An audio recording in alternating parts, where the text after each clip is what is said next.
En oración. Padre Santo, Señor, estamos aquí, Señor, de mañana, Señor, para oír tu voz, Padre Santo. Enséñanos en esta mañana, Señor, abre nuestro entendimiento, Señor, a tu palabra, que tu palabra corra, Señor mío, en el nombre de Cristo Jesús te lo pedimos, Señor. Gracias por todo, Señor. Bendito sea tu nombre. Amén. Amén. Retomando el estudio, hermanos, Colosenses 2. Vamos a leer la misma declaración y acuérdense que tenemos una tarea. Estamos examinando nuestro fundamento y lo que se opone a nuestro fundamento, que proviene de las doctrinas de error, el mismo Satán filosofando contra la obra de Cristo. Colosenses capítulo 2, vamos a leer las palabras del perito arquitecto y la defensa que él hace de lo que es el Evangelio. Dice Pablo a los colosenses: porque quiero que sepáis cuán gran solicitud tengo por vosotros y por los que están en la Odisea y por todos los que nunca vieron mi rostro en carne. El verso 2 dice: para que sean confortados sus corazones, unidos en amor y en todas riquezas de cumplido entendimiento, para conocer el misterio de Dios y del Padre y de Cristo. Punto y coma. En el cual están escondidos todos los tesoros de sabiduría y conocimiento. Todo se encuentra en Cristo. Aquí no está hablando, hermanos, de que usted se ponga a investigar, pues allá Dios, allá en una soledad, y la Santísima Trinidad convivía. Podemos nosotros meternos al punto, pero el tema de Pablo no es Dios en la eternidad. El misterio de Pablo es Cristo. Cristo aquí, su obra, su vida.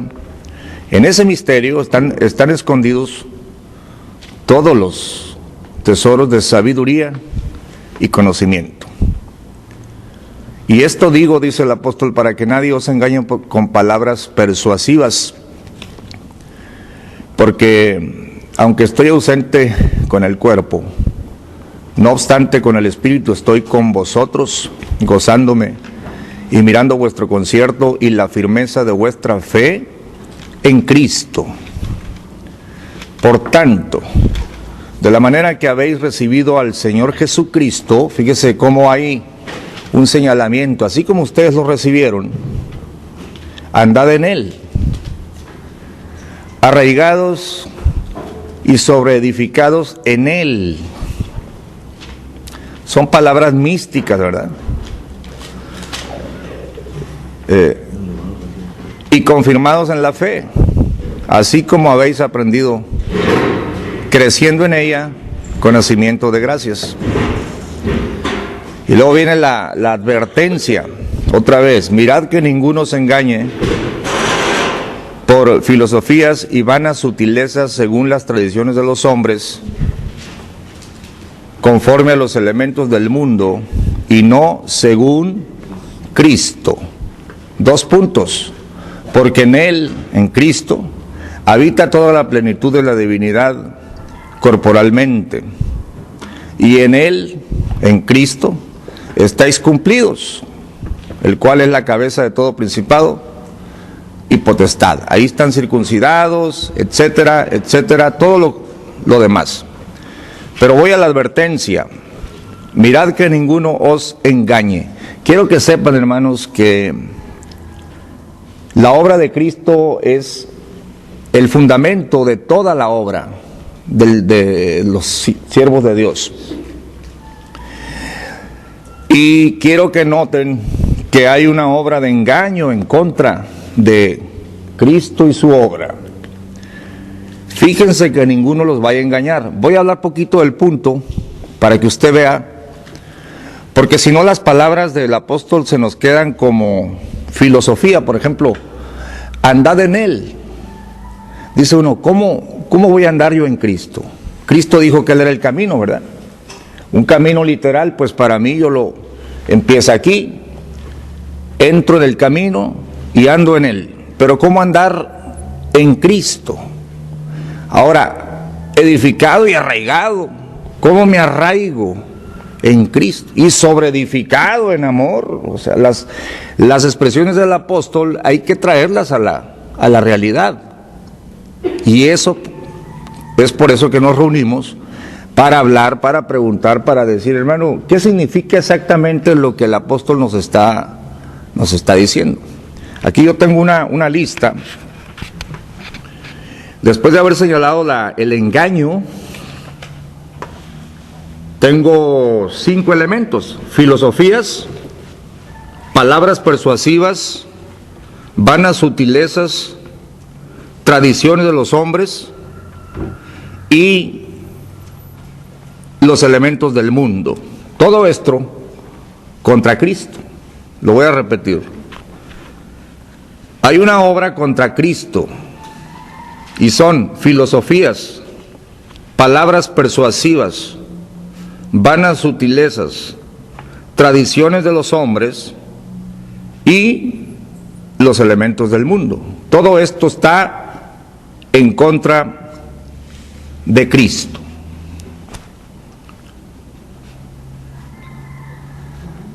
¿En qué sentido o cómo todo esto está en contra de Cristo?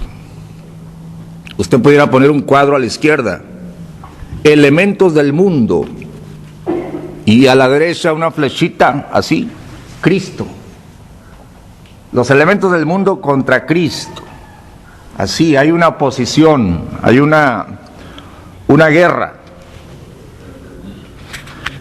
Aquí hay una frase que yo escribí en mi cuaderno. Escuche bien lo que voy a decir.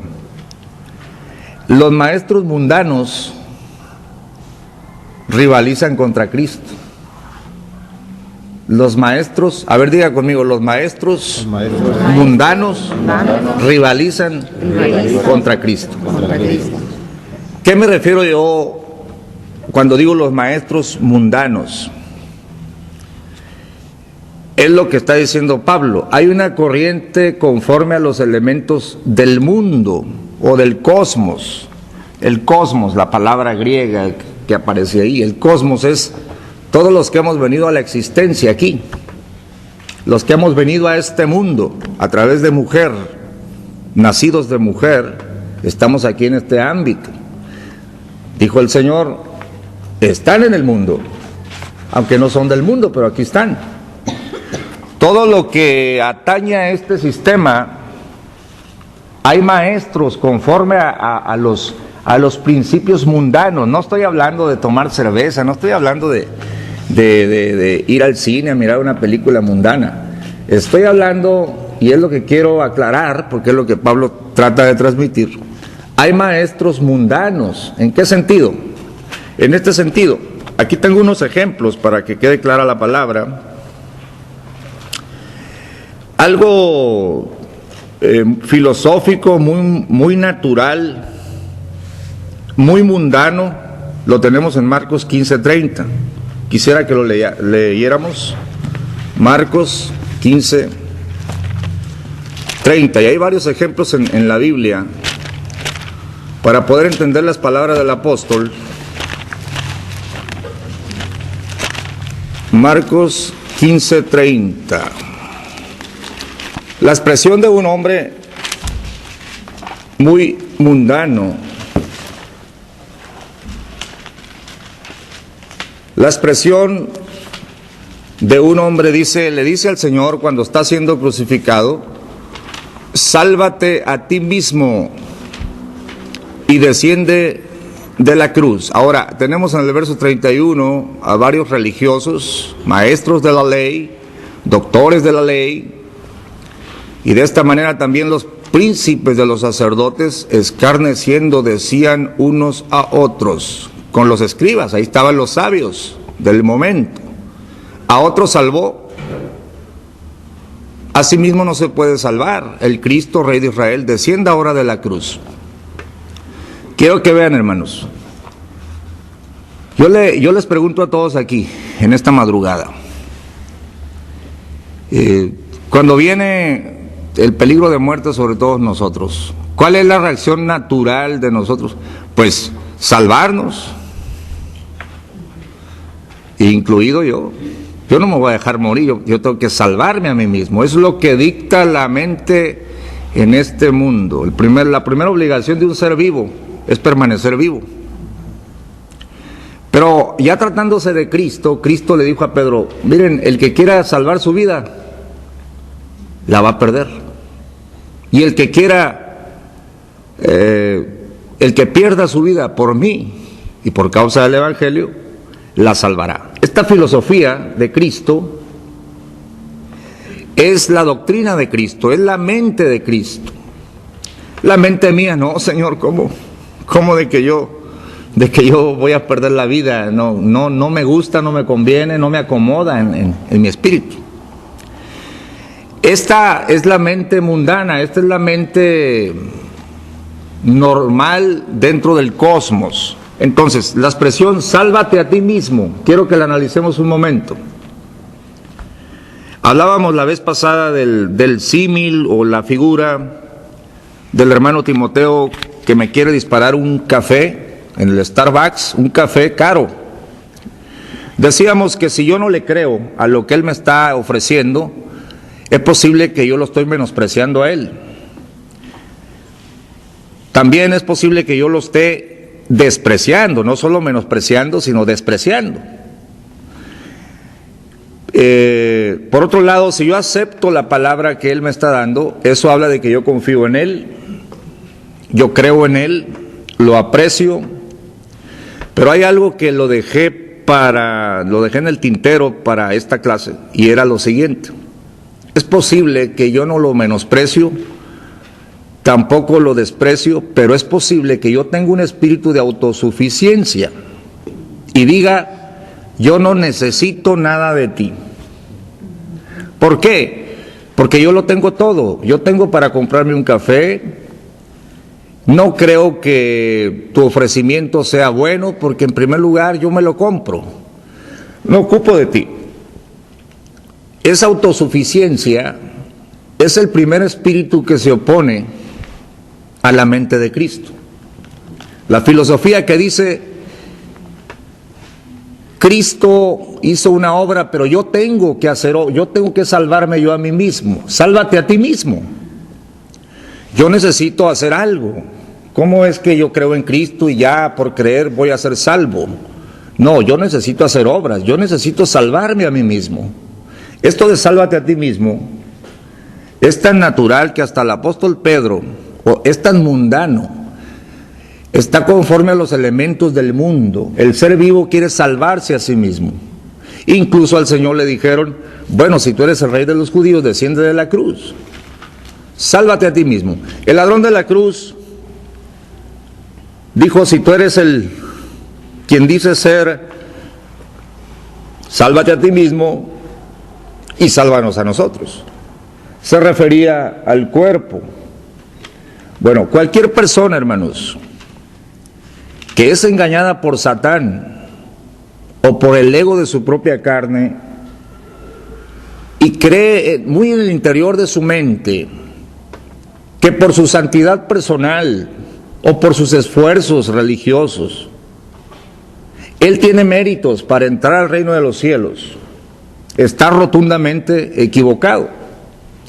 Ahora, lo puede manejar el concepto y decir, no, es que es Cristo, pero en su mente, en su espíritu, tiene una actitud de decir, porque yo soy santo, porque yo no hago mal, porque yo he dejado esto, porque yo he dejado lo otro. Lo maneja en su mente, pero no solamente lo maneja en su mente, y dependiendo quién sea él, empieza a transmitirle a la iglesia y al conjunto de creyentes lavados por la sangre de Jesús, que sus esfuerzos personales son los que lo están llevando a la salvación. De esta manera viene un espíritu religioso en la iglesia. Poco a poco se va infiltrando la idea de que usted es merecedor de la salvación y de que usted por su santidad.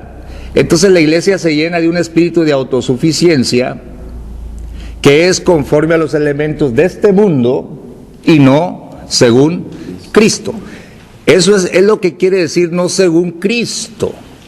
Cristo tiene otra filosofía, otra manera de pensar. De ahí tenemos hermanas religiosas señalando a sus hermanas: si usted no se pone el velo de este color, usted no es salva, usted no está haciendo la voluntad de Dios, usted acá, usted allá. Ese espíritu malo se encuentra en la iglesia de Cristo. Usted tiene que guardar esto. Si usted no, hermanos, crecer en la gracia es precisamente despojarse de esa autosuficiencia religiosa para decir: yo me porto bien, pero me porto bien porque Cristo es una obra en mí. No, nunca me he portado bien para decir soy más santo que tú o estoy haciendo méritos. El apóstol Pablo trató de explicarles estas cosas a la iglesia para que nosotros nos libráramos de esta religiosidad. Y crecer en la gracia es decir: me entrego en tus manos, Señor, porque nada de lo que yo haga, en verdad, nada de lo que yo haga, me salva. Tú eres el Salvador. Hay una figura ahí: desciende de la cruz. Es como decir: anulemos la obra de Cristo, salvémonos por nuestras propias vías de salvación. Este espíritu que anula la obra de Cristo se encuentra presente en los grupos religiosos y llega a ser una secta pestosa, donde si usted no pertenece a ese grupo, usted no es salvo. Cuidado con los elementos del mundo y no según Cristo. Yo he estado combatiendo este espíritu hace muchos años, en mi propia vida y en la vida de todos los hermanos, especialmente los líderes. Porque si yo dejo que este espíritu religioso entre, empieza la contienda y empieza el problema de señalamiento, y la persona no crece en la gracia, es decir, no alcanza a entender que ella no es nada. Cristo la ha salvado con su sangre. Estos son los elementos que está marcando ahí. El primer espíritu que estoy señalando entonces es el espíritu de la autosuficiencia, la autojusticia, la justicia propia. Yo soy, yo por mi santidad. Y crecer en la gracia es abandonar sus pretensiones. Dios bendiga al pastor, no puedo ignorar al pastor de Ensenada. Gloria a Dios. Y abandonarse en Cristo, porque al final de cuentas, hermanos, usted va a estar en un cajón o va a estar al frente de la muerte y no le van a valer sus años que hizo en el sentido de salvarse, porque usted va a caer en la gran contradicción de que si usted podía salvarse a sí mismo, entonces ¿para qué vino Cristo? Es una manera de anular la obra del Calvario. Y este espíritu religioso entra a la iglesia. Bueno, aquí hay más elementos. Mateo 27:40, no lo abran. Si eres hijo de Dios.